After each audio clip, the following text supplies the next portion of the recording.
Yeah, that's great. Perfect. Okay. Right, let's start then. Most of you know me as Monaco Trader on the Twitter. My name is Louis, and basically, I'm a trader guy like yourselves. What I want to do today is I want to give you a little bit of information about what I really do and a little bit of information about the self-motivation and success, which actually immensely helped me in my career to date. So before we start, I want to go through a little bit about me, where I'm coming from. Many people actually know me in this room, personally as well. I've done a very, very similar presentation in the Traders for a Cause event in 2016. This one is going to be a little bit different to that. If you have seen it before, that's great. If you haven't seen it, that's also perfect. But we'll just go through the whole thing together. Just to give you an idea, my background is very, very nerdy. I've got 3 degrees. I've got a PhD engineering degree in electrical and electronics engineering. I've got an MSc in artificial intelligence programming and an MBA in finance. So my work life really started with engineering companies to be able to do some project work for them, technical work mainly in electrical electronics field, then a little bit more software fields. Then I became project manager in these companies, started to manage quite a few small engineering teams, I would say, and quite a large, big projects. And from that, I started to evolve, if you like, to finance world, because 2 things that I really, really like is problem solving, and the second thing that I really liked was making money. So how could I put that together? And I found a way to do that.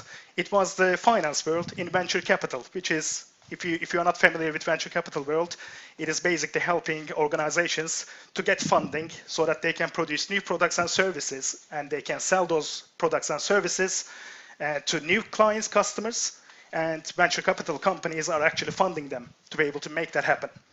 So after doing my MBA, I went from engineering to more finance. I started to work for first of all a smallish venture capital company in the UK, and worked for them around 2.5 years, and then I actually moved to quite a larger one, another venture capital. It's a well-known name, and it's one of the biggest in the world. I became, after a few years of work, the team leader for technology due diligence work, and I worked with them quite a few more years, and I said to myself, I'm actually making somebody really rich here. What can I do? What can I do here to be able to actually realize my own dreams? And that led me to actually start looking around exactly what I can do with the venture capital world, and I saw that there was a niche market which was actually the bigger market players were missing, and that was the SMEs, small to medium enterprises, which were looking for funding. And I put together a company, and I asked my team of 14 people then who were working with me, who's coming with me, and our work contracts let us to actually come out of the company and even take our own clients with us as well. So they didn't have any contractual obligation not to do that. 11 of my team actually came and joined me, which was, in my opinion, was great success itself. And we started a company, a very small company, 3 main people, me and 2 partners, and the other people. So in total, we were 11 people to start with. After 2.5 years, we were around 40 people, already growing. And one of the partners wanted to retire, and he actually retired very, very soon. He was a little bit older gentleman. He was looking to exit, and we actually bought him out. And another 2 years forward, my other business partner had some personal problems with family. He wanted to move out of the country. He wanted to sell his shares, and guess what? I bought them as well. So, and I did my own exit on year 5.5 with 117 people working for me in the UK.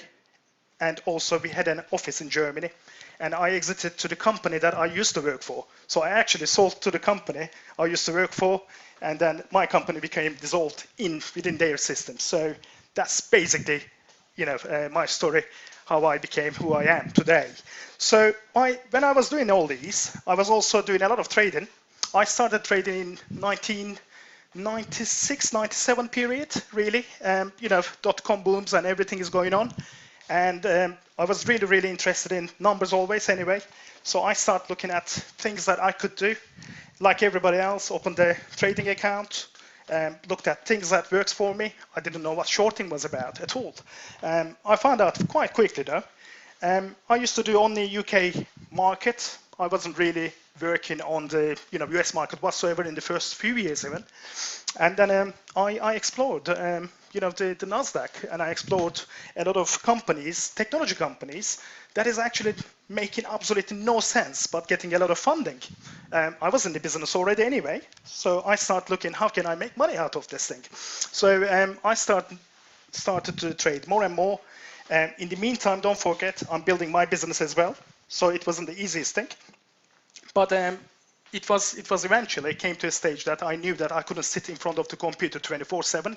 So I explored a little bit more about swing style. I didn't even know what that meant at the time. So I was just doing it anyway. And then I found out that it's called swing style. So I started to do a lot of swings. So in long and short, made a lot of money and lost a lot of money and learned a lot of lessons. In time, I became better and better. I start understanding the companies. I start understanding those 10Qs and the financial records. Like Rob was going towards it yesterday. Very, very good webinar, by the way. I really enjoyed it. So a lot of things that Rob does, I actually do myself. Believe it or not, it is one of my hobbies to be able to read them. In a plane, in a train, wherever I'm going, I actually read some information about the company. I quite enjoy that. And then move forward a little bit more, just to finish off. I went to Monaco after selling my company, and I took around 9 months off, not a full year, but about 9 months off. Obviously, we enjoyed with wife the perils of life. We traveled quite a bit, but I was getting a little bit bored doing nothing. So what I've started was I started a venture capital company. Once again, I sold one, but I promised my wife that this is not going to be taking all my time. Promise this time. It's just going to be a boutique one, and I'm going to do a few deals every year. That's about it. That's not going to be more than that. Trust me. That's it. That was my promise to her that I broke, of course. A few years forward, I started also near the venture capital organization, I also started a real estate company with 3 branches. We do today construction work, so we actually construct some of the buildings. We take old buildings, we actually renew them completely. Old mills, we turn them into apartment buildings. We also do a lot of from scratch building as well, from the plan, and then we build them normally 2 to 3 bedroom apartments in city center locations. That's one of the things that I built over the years. The other one is we've got a holiday rental business, which is actually buying and retaining those properties to be able to do holiday lets, so weekly holiday lets and things like that we do as well. My wife now looks after that kind of type of business, so she is an immense help to me. Coming back after that, so today my venture capital business grew again. It came to a stage that is feeding quite a lot of people again, and probably there will be an exit at some stage. In the meantime, I'm looking at different projects as well. For example, I invested in an incubator. It's a business incubator, which is in London. I've got the controlling share of that incubator now. We've got around 80 companies, 80. Very, very small startups these are. We are looking for the next Google. We are looking for the next great idea. We are yet to find one. We are just giving them space. We are just giving them mentoring. We are just giving them a lot of different help so that we can get part of those companies, and then hopefully we can actually make something out of them. That is the idea, that project started around 14 months ago now, and it's going quite well. So that is me in a nutshell, and that's where I'm coming from. Today I moved back from Monaco to UK. Last September actually we moved back. We are really, really enjoying the UK weather, you can imagine. Apart from that, everything is really, really fine in this side of the world. A few of you actually came and visited me in my new property here. Last year I gave quite a large Christmas party. A lot of trading community members actually came and visited here. It was a great, great time. Hopefully we can do an STN, StockTraders.net event at some stage here as well, which I really look forward to. That takes me to the topic today. So we talked about the path to self-motivation and success. So, we are going to be talking a little bit about different things. The very first thing that I'm going to tell you, though, if you want to know a little bit more about this topic, I think it's the best thing to do is go to monacotrades.com, not the last entry. The entry before was actually a summary of my presentation in the 2016 Traders for a Cause event. So a little bit more information about the mountain story there, which I personally quite enjoy and telling it and also reading it. But I'm not going to bore you in this webinar as we don't have much time, but you can actually read it there. So there is some information on the monacotrades.com, not the last entry, the entry before. You can actually read a little bit more about that. So that takes us to success. Now, when we start talking about success, guys, I've done a lot of speeches in a number of different events. And the very first thing that people are asking me, oh, how can you become this successful? You have done this really, really well, or this and that. And the very first question I ask them is, what do you define success? What is successful to you? Making money is successful? Having a great family is a success? Or is that learning a new language maybe a success? What is it to you that's success? You need to define success. When I ask this question, normally people goes very quiet. They can't really tell me straight away what the success criteria is that for them. So that shows me that, that person is not really thinking about their success and their goals in life. They are actually looking at other people and seeing them achieving things, and they are thinking that that is success. For me, the definition of success is one thing. As you can see in there, the accomplishment of an aim or a purpose is the definition. So I think this is the best definition for success, because you've got an aim, you've got a purpose on doing something. It could be, I will become a better trader in 2018. That's a purpose, that's a goal, that's an aim. Or you might say that I'm going to be earning $100,000 next year. So that's also an aim, but is that success? That's questionable, so it's up to you basically personally, what is important to you at that stage. Somebody might be saying that success for me is sending my children to Oxford University. Great for them, so that is actually defining success for that person's life. So when we look at success, first of all, we need to understand what is our aim or purpose to do that act. We start from that.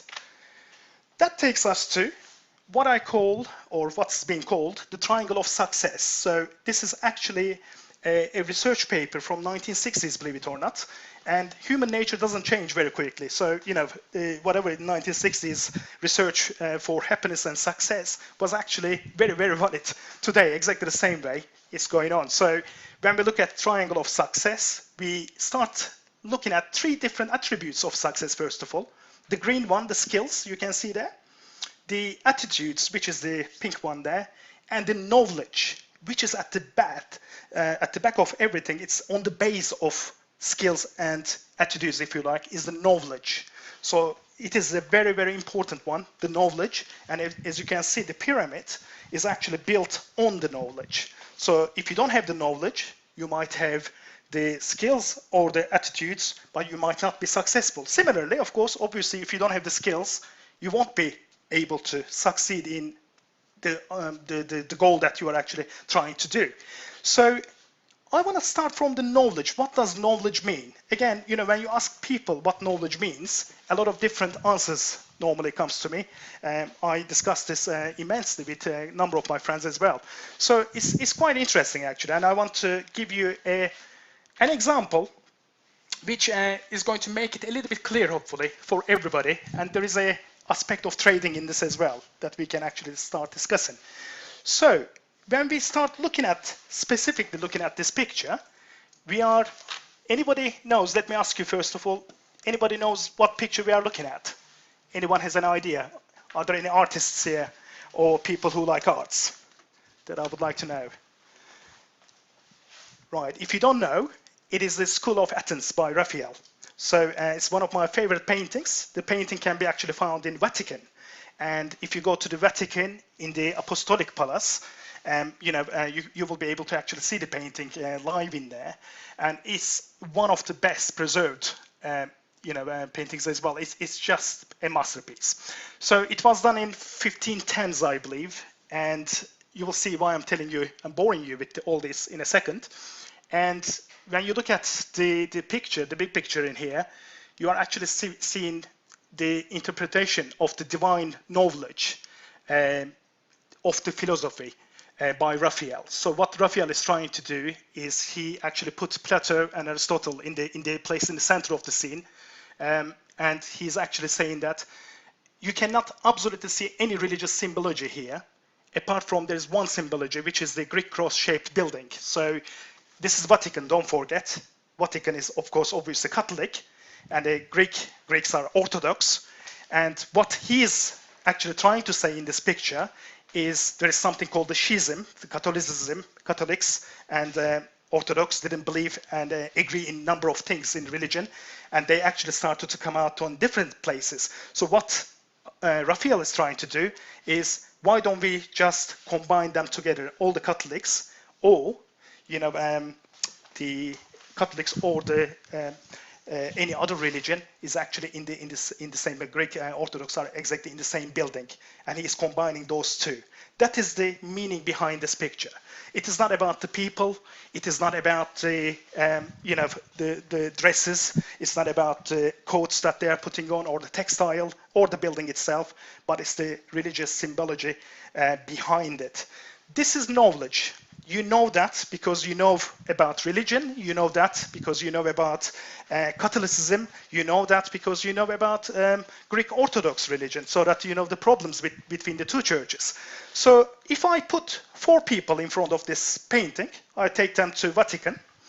The very first guy is going to be a small child, let's say. He's around 2-3 years old, looking at this picture. Probably he's not going to even recognize people in there. He's going to recognize some colors maybe. He's going to start looking at maybe the shapes. That's the kind of the thing that he will be able to do with his knowledge and comprehension. And that comprehension and knowledge can be given as an example as a new trader. So when a new trader comes in, when that new trader starts looking at a chart and how that chart is actually working, maybe he's just seeing something is going up or down. There is some reds and greens in that. That is it. Nothing much to it. He doesn't understand, anything else. He doesn't understand resistance points. He doesn't understand RSI. He doesn't understand volume. He doesn't understand anything. So it's very, very similar. Then you can put somebody a little bit more knowledgeable, and that person might be actually understand what's going on here. It looks like a church building. It actually looks like people are gathering there, talking and discussing things. And to him, it's a little bit more. But he doesn't have the depth to understand the meaning behind the painting. Similarly, the intermediate trader, when you actually start looking at the chart, he might understand exactly why it went down. Maybe he's got some points there, it's going up or down, but he is lacking the knowledge of the stock. He might not know anything about the stock, by the way. He doesn't have to in certain types of trading. But in my type of trading, I would like to know what I'm actually looking at all times. And he doesn't have the depth to understand what the meaning behind that. And of course, the third example going to be the professor comes in. And he looks at it, the art professor, and he knows everything about that. And he can understand all the symbology. And he can actually judge the picture happily. So the same way, a trader, after years and research, and the knowledge is built, so he will be able to look at that chart, and he is going to be making more informed decisions, if it makes sense. So that's basically the knowledge. So the knowledge and the depth that you are actually taking in, not only for trading. You can actually take this example exactly in any business type. So if you're opening a new business, something similar, you are going to be doing exactly the same knowledge. So if you're out of depth in that business, sorry, but you are not going to be surviving very long because you have no idea. Slowly, you can actually start building it. Okay, so if we go to the next slide, which brings me back to the triangle. So we know now what the knowledge is. Knowledge is the blue bit in there. So everything will be built on knowledge. So I need to understand, first of all. So if a new trader is coming in, he needs to understand what a broker is, what charting means, how do you buy, how do you sell, how do you operate your systems. So this is all part of knowledge. Without that, you can be a great trader, but without knowledge, you cannot do anything. So we come to basically the other two, skills and attitudes we are looking at. There are lots of different branches, sub-branches of the skills, like goal setting, management, time management, reasoning, communication, you can see in there. And in the attitudes, you can see self-motivation, self-confidence, integrity, honesty, and things like that, right? we are not going to really focus any of those. The most important two here that I really think is important are the self-motivation and the goal setting. You know, for the attitudes, it's the self-motivation. So let's have a look. What does self-motivation mean? So again, there is a very nice research paper by Clark in 1981, University of Cambridge actually, and he is discussing in there the motivation is actually expectancy, instrumentality, and valence all together comes together and making you motivated or people around you motivated. So what are those things? Let's have a quick look. So the E is expectancy, which is, will my hard work result in measurable progress toward the goal? So if you are going to do something new, you've got a goal, and you know that you are going to work really hard on that. Can you measure your progress, first of all, toward the goal, so that you can understand your hard work is translating into something? That is what we call expectancy. Then you've got instrumentality, which is the how likely is it that I will be rewarded or punished. So if you are actually opening a new business, you look at your competition, let's say, and you know that, you know, how likely I'm going to succeed here or I'm going to fail completely. Similarly, in trading, exactly the same thing you will be actually looking at. This is what's called instrumentality. So can you actually, how likely that you will be rewarded or punished for the act that you are doing? And the valence, what is the size of my reward at the end? So if it's something very small, you are going to put 2 years of effort for trading, but you are going to make only $50 a month. Guess what? Nobody's going to bother with that, obviously. But if you are going to actually put a lot of effort and you are going to get something really big reward at the back, or at least you are expecting that, that is something really important. So E, I, and V there, expectancy, instrumentality, valence, all together make motivation. For us to be able to motivate ourselves, we need to have these three, first of all, understood, thought of, so that you can start motivating yourself. You can't just come to something, you know, thinking that, you know, maybe I'm going to be succeeding, maybe not succeeding. Yes, of course, there's an unknown in there, but at the time of entering that act, if you like, you need to be able to motivate yourself and thought about this E, I, and V. Now, I put something in there that textbooks don't put in there. This is for me. It's called satisfaction. Perhaps a motivation multiplier I put in there. So what do I mean with that? Let me tell you. When I motivate myself, when I look at these three things that I just mentioned to you, I motivate myself for the new project. Take that stocktraders.net. Yes, we had a lot of issues to begin with, but we always kept motivated because we knew, you know, where we want to go, what the rewards at the end, and you know, what's the size of my reward, and also, am I going to be rewarded or punished? I knew that, you know, from the beginning. That's why I'm actually pushing that a lot with Titus and the other two guys. So we are all putting that together. But when we come to satisfaction, when you actually reach a goal or an interim goal, then you have a satisfaction out of that. You know, that satisfaction personally makes me motivated even more. So, you know, people are happy with the product. I am even happier. So similarly, if you are in sales, you are going to sell to a customer. If it's a bad product, you are not going to get a satisfaction. Probably you will get unmotivated. If it's a great product, in time, you are selling it to the people and people are actually giving you great feedback. Guess what? As a salesman, you are going to get even more motivated and your sales numbers are going to grow. That's exactly what happens in business. So that is the satisfaction factor is also, I think, S at the very end of that. So it's the E, I, V, and S. So am I going to be satisfied with the result? You can be very successful. Your goal might be making a lot of money out of a product. But if you're not getting any satisfaction at the end, guess what? You're going to get demotivated for many reasons. So that is what self-motivation formula is. Please do think, you know, after this presentation, go back to this and have a quick look about a goal or about something that you want to really do, and write down what expectancy, instrumentality, and valence for you for that act, whatever you want to do and achieve. It could be trading, as I said. It could be something else, maybe starting a new business, maybe a relationship. It could be anything. So the next one is, of course, the goal setting. This is my favorite topic, and I preach these in my blog.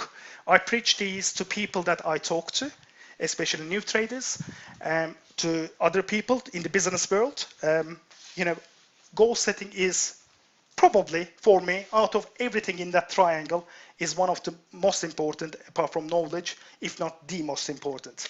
So if we go back to setting goals, how do I do it? Let me tell you. This is the way that I operate, and it works for me. It might be a little bit different, but there's a lot of research on this again.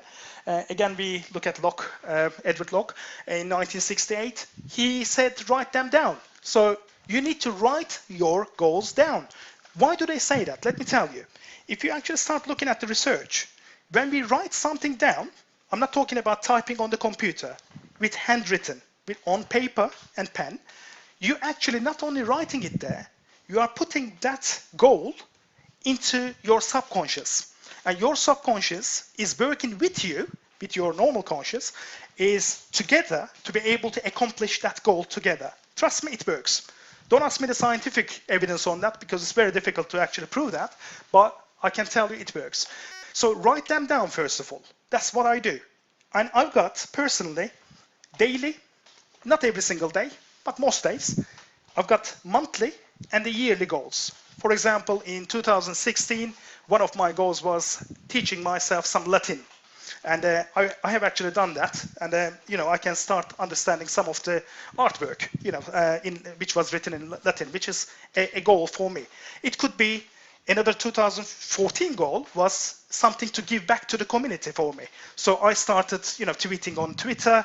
I started to actually more involved in some charity work with my wife, and then we did a lot of work for that year. So I always write them down, and then yearly or monthly or daily, depending on weekly, depending on how you want to do that, and then you start realizing them.